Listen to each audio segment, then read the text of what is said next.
સમાચારોની વચ્ચે મહત્વના સમાચાર સામે આવ્યા છે. જણાવી દઈએ, ચોટીલાથી સુરેન્દ્રનગરથી સમાચાર સામે આવ્યા છે. ચોટીલા મંદિર વિવાદમાં ડિમોલેશન મામલે સમાચાર સામે આવ્યા છે.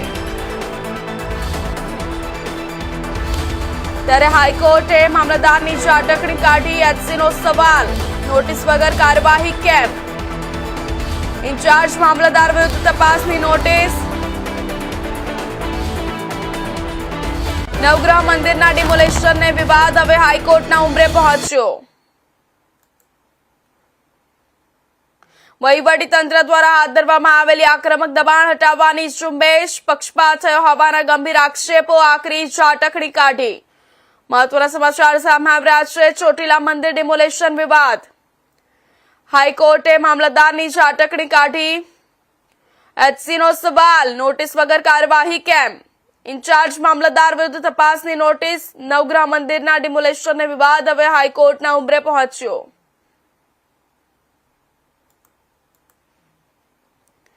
વહીવટીતંત્ર દ્વારા હાથ ધરવામાં આવેલી આક્રમક દબાણ હટાવવાની ઝુંબેશ.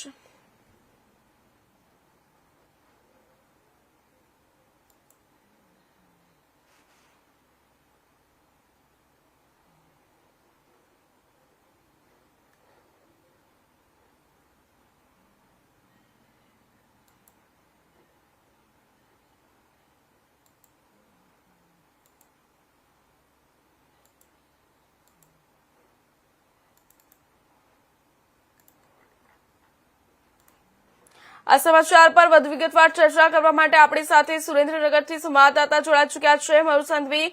જી મયુર, શું છે સમગ્ર મામલો? વિસ્તારથી જણાવજો. ચોક્કસ આપણે પહેલા વાત કરી તો એક સુરેન્દ્રનગર જિલ્લાની અંદર કહી શકાય કે એક ચકચારી બનાવ બની ગયો, જેની અંદર મંદિરની જગ્યા જે ચોટીલા મંદિર છે જે બહુ પ્રચલિત છે અને વર્ષો જૂનું છે અને ત્યાં ગૌશાળા તેવું ચાલતું હતું. એ દરમિયાન જે હાલ અત્યારે જે દમણની કામગીરી જિલ્લાભરમાં ચાલી રહી છે એવી જ રીતે ત્યાં ચોટીલામાં પણ ચાલી રહી હતી અને ત્યાંના જે ડેપ્યુટી કલેક્ટર છે, ત્યાં મામલતદાર છે, એમના દ્વારા આખી એક કાર્યવાહી કરવામાં આવી હતી. જે કાર્યવાહી દરમિયાન જે શેડની જે કહી શકાય ગૌશાળા તેમજ આજુબાજુના વિસ્તારમાં જે ડિમોલેશન કરે તેમાં હાઈકોર્ટમાં પિટિશન દાખલ કરવામાં આવી હતી. પિટિશનમાં દાખલ કરવાની સાથે જ હાઈકોર્ટે ફટકાર લગાવવામાં આવી છે કે જે પૂરા ડોક્યુમેન્ટ સાથે તમારે જે એ લોકોને પણ નકલ આપવી જોઈએ અને કોર્ટમાં પણ હજી સુધી જે ડેપ્યુટી મામલતદાર જે કહી શકાય એ ડેપ્યુટી મામલતદારને કોર્ટે કડીમાં કડી કહી શકાય ફટકાર લગાવવામાં આવી. જી મેણા. જી ધન્યવાદ મયુર માહિતી બદલ.